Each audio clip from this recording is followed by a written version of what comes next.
சிவராம் கண்ணு, இங்கே வா, நான் உனக்கு ஒருத்தரை இன்ட்ரடியூஸ் பண்ணி வைக்கிறேன். இவன் தான் சிட்ரஸ் பட்டர்ஃப்ளை.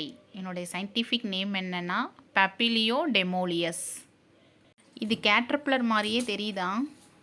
இது கேட்டர்பில்லர் மாதிரியே இருக்காது. பார்க்குறதுக்கு பேர்ட்ஸோட ட்ராப்பிங்ஸ் மாதிரியே இருக்கும். ஏன்னா பேர்ட்ஸ் அதை அட்டாக் பண்ணாமல் அதை ப்ரொடெக்ட் பண்ணிக்கிறதுக்காக அதோடைய இயர்லி இன்ஸ்டார் எப்போவுமே பேர்ட்ஸோட ட்ராப்பிங்ஸ் மாதிரியே தான் இருக்கும். பேர்டோட எக்ஸ்க்ரீட்டா மாதிரி.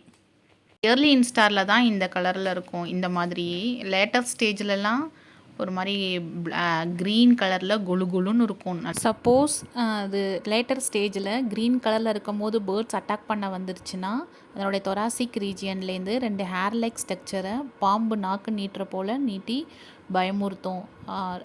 பேட் ஸ்மெல்லையும் ரிலீஸ் பண்ணும். அப்போது பேர்ட்ஸ் அட்டாக் பண்ணாமல் ஓடி போயிடும். அதுக்கு பேர் ஆஸ்மட்டோரியான்னு சொல்லுவாங்க. இப்போ நான் டிஸ்டர்ப் பண்ணும்போது பாம்பு மாதிரி வெளியில் நீட்டுச்சில் 2 ஸ்ட்ரக்சர், அதுதான் ஆஸ்மட்டோரியா.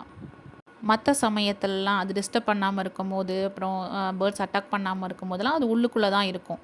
அட்டாக் பண்ண வந்தால் தான் அது அப்படி காட்டி பயமுறுத்தும். இந்த 2 விஷயமும் இந்த கேட்டர்பில்லருக்கு மட்டும் பேர்ட்ஸ்கிட்டேன்னு தன்னை காப்பாற்றிக்கிறதுக்காக கடவுள் கொடுத்த கிஃப்ட்டு தான் இந்த 2 விஷயமும்.